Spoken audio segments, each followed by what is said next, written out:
Two major events taking place in the Middle East that the Bible said would happen. One is that there's droughts and the rivers of the Middle East are drying up, specifically in this case the Jordan River, as well as the Dead Sea coming back to life. These are two things that we'll look at in this video. This article on the Los Angeles Times from 2 years ago says the Dead Sea is dying, drinking water is scarce, Jordan faces a climate crisis. In the article, it talks about how there's sinkholes popping up all around the Dead Sea. While this article makes it seem like these sinkholes are a cause of death and destruction because the Dead Sea is drying up or its waters are being extracted, in reality, these sinkholes are leading to life and a fulfillment of prophecy. I'll get into that in just a little bit.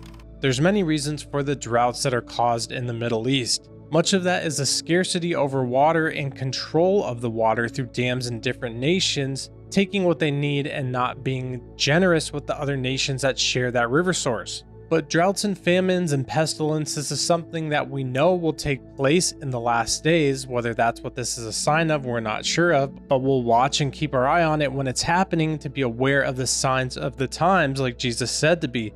In Matthew 24:7, he says, "For nation will rise against nation, and kingdom against kingdom, and there shall be famines and pestilence and earthquakes in divers places."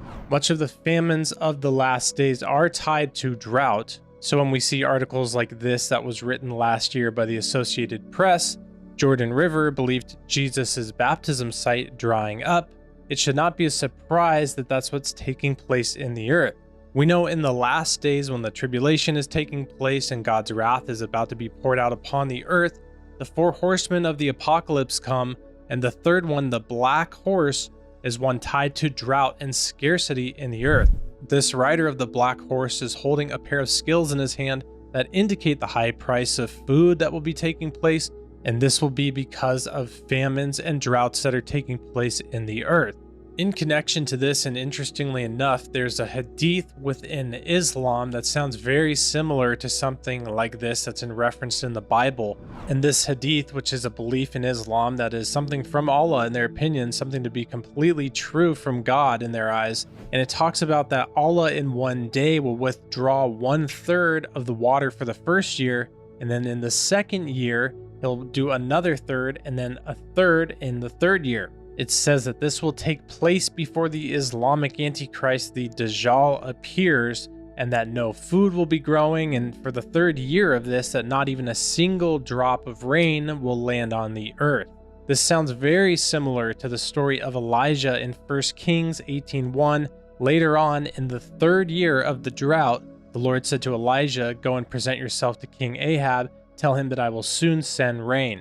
This story of Elijah and withholding rain on the earth for 3 years was written and documented thousands of years before that hadith was written in Islam. And I just want to point out, it's always good to reference that if there's never 1 year on earth where there's not a single drop of rain, then any Muslim people believing in the hadiths and the Quran should really question whether that is true. And this leads to the prophecy of life coming to the Dead Sea, and the Dead Sea actually turning to fresh water and fish actually being within it. I saw this video on Instagram. I believe it's from the page zealous_82, and they're standing in a river, a freshwater river that's flowing into the Dead Sea. All right, guys, we are standing in the Dead Sea right now. But the really cool part about where I'm standing is that as I pan here, you're gonna see I'm standing actually in fresh water that's flowing down out of the Judean mountains into the Dead Sea. So we're literally standing in prophecy being fulfilled. You can read in the caption the references from Zechariah and Ezekiel that prophesied about this.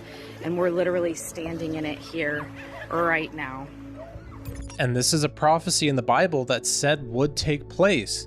In Ezekiel 47, 8-10, it says, "And he said to me, this water flows toward the eastern region and goes down into the Arabah, where it enters the Dead Sea. When it empties into the sea, the salty water there becomes fresh. Swarms of living creatures will live wherever the river flows. There will be a large number of fish because this water flows there and makes the salt water fresh. So where the river flows, everything will live. Fishermen will stand along the shore from En-Gedi to En-Galam. There will be places for spreading nets. The fish will be of many kinds, like the fish of the Mediterranean Sea." Zechariah 14:8 also says, "And it shall be in that day, the living waters shall go out from Jerusalem, half of them toward the former sea, and half of them toward the hinder sea. In summer and in winter shall it be." So with the continual rivers flowing into the Dead Sea, and then also just like in the reference in that first article about sinkholes popping up in the Jordan because the Dead Sea was receding, and they're talking about how that is a cause of destruction, when in reality it's a prophecy of this life coming to the Dead Sea. We have these articles, this has been documented since about 2016, that these sinkholes around the Dead Sea are filling up with fresh water, and that actually fish and living creatures and birds and plant life are now growing there at the Dead Sea, really looking to be the beginning of the fulfillment of this prophecy in Ezekiel. The Dead Sea is more than 400 meters below sea level, making it the lowest point on the entire earth. Pretty amazing when you see the prophecies and the things written about this. Somebody who doesn't think the Bible is real and was just made up by people, and yet this location, of course, something they definitely didn't know, that's the lowest point on earth. It's just definitely no coincidence that it's such a distinct place like that on the earth. But worth referencing about the fresh water here also is that in 2011, a research team discovered a series of deep freshwater springs that come up from the sea floor and replenish the dwindling supply of salt water with fresh water. It's amazing to see these things take place. The Bible has these things written in it thousands of years before they happen, and then we're seeing them take place and start to within our days. Now, whether this is definitely, in my opinion, not a fulfillment of these completely, it will be fulfilled to the max eventually one day, but we're seeing little trickles of it now. Just a blessing from God to be able to witness these things. But just worth referencing is that, of course, drought is something that strikes the Middle East. 2/3 of the Middle East and North Africa is desert, and even back in 2005, I found articles about the Jordan River drying up. Also, we see the same thing about the Sea of Galilee. In 2018, it was hitting historic lows, mainly due to overuse and bad water management. But then even just last year in 2022, we see, here's an article here saying the Sea of Galilee thriving at nearly maximum capacity. So it's good to be aware of the circumstances of the earth, what's truly going on, but then to know, of course, that Bible prophecy would be fulfilled and will be fulfilled exactly how it was written. Revelation 22 also talks about a river of pure water that will be flowing from the throne of God and of the Lamb, which will be in New Jerusalem, which will take place where Old Jerusalem was, and that will run through the streets. It'll be a river of life that will bring great fruitfulness to all the plants that are growing alongside of it. And it says that the leaves of the trees that are grown there will be for the healing of the nations. This is the river of life that will be flowing from Jerusalem. These things are truly incredible to see. I mean, the Bible and the prophecies were written thousands of years ago, and we're seeing them come to fruition really right before our eyes. Even if it's just a little trickle of these things happening before the true fulfillment, it's truly still absolutely incredible. And God says that He gives us prophecies so that we know ahead of time when these things take place. It's like a gracious, loving act to know that the God of the Bible is the one true living God.